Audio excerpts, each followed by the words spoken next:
Kata Abdullah bin Umar radhiyallahu anhu, saya kalau mengerjakan satu dosa kecil sudah cukup membuat Allah mengharamkan saya sebulan tidak ikut berjamaah sholat subuh berjamaah di masjid.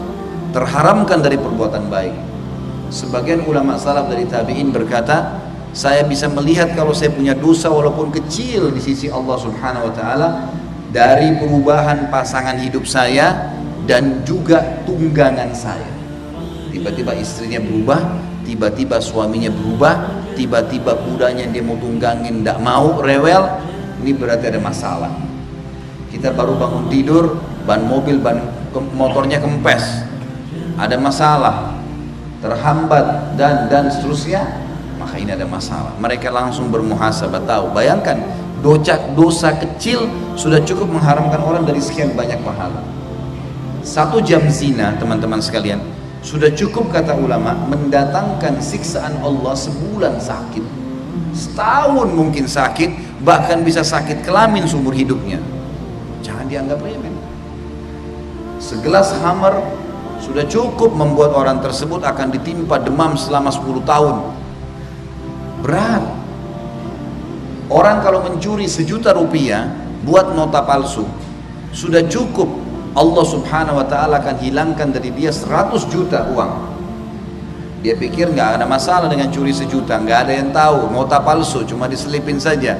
Wallahi teman-teman sekalian, akan datang hukuman Allah, akan diambil darinya 100 juta.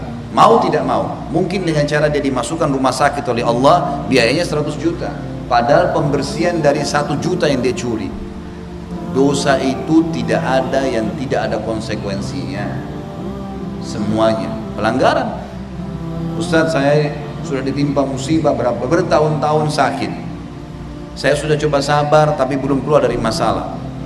Ini karena permasalahannya dosa yang Anda lakukan kadarnya mungkin 10 tahun, Anda baru bersabar 2 tahun, makanya jangan ulangin tuh dosa. Permasalahannya di situ. Begitu juga sebaliknya, orang yang melakukan ketaatan kepada Allah Subhanahu wa ta'ala, maka Allah akan bukakan banyak kelebihan buat dia. Misal,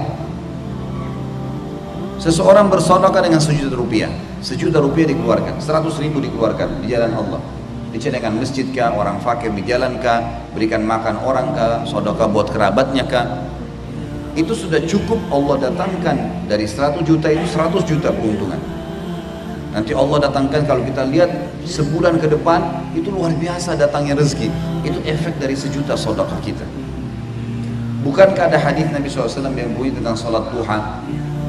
Di dalam tubuh manusia ada 360 sendi, yang dia setiap hari harus bersedekah untuk 360 sendinya itu sebagai tanda syukur kepada Allah, sehingga sendinya dijaga oleh Allah. Dan kata Nabi SAW, 2 rakaat salat duha menutupi sedekah untuk 360 sendi. Nggak berimbang. 5 menit sholat 2 rakaat, 360 sendi kita dijamin 24 jam aman. Hanya 5 menit lowongin sholat, 24 jam aman. Nggak berimbang antara pengorbanan kita dengan balasan Allah.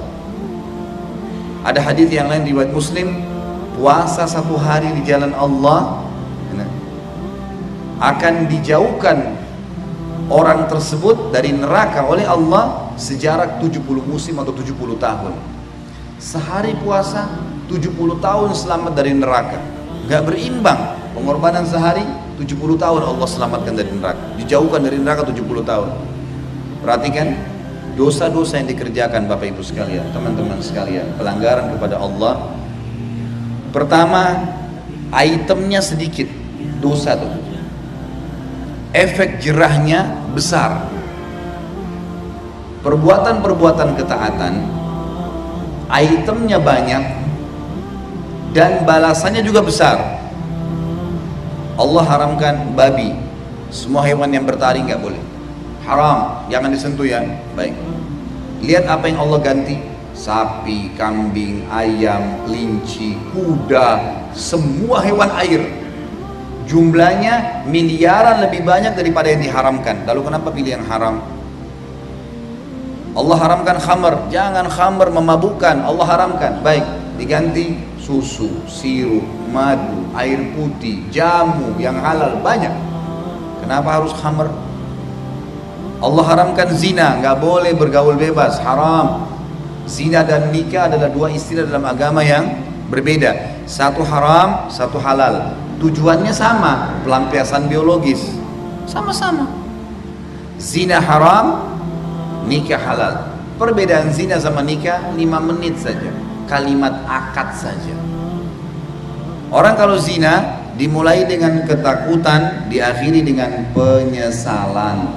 Semua dosa, baik itu dusta kah, baik itu zina kah, apa saja, mencuri kah, dosa-dosa pasti Allah tanamkan di dalam hati pelakunya, dimulai dengan ketakutan, diakhiri dengan penyesalan. Kemudian ya, selain daripada itu, efek jerahnya besar kalau dia berbuat dosa itu. Tadi saya kasih contoh, curi 1 juta bisa hilang 100 juta dari dia. Sementara orang berbuat ketaatan, kalau dia melakukan itemnya banyak, efek balasannya juga besar. Lalu kenapa harus pilih yang haram?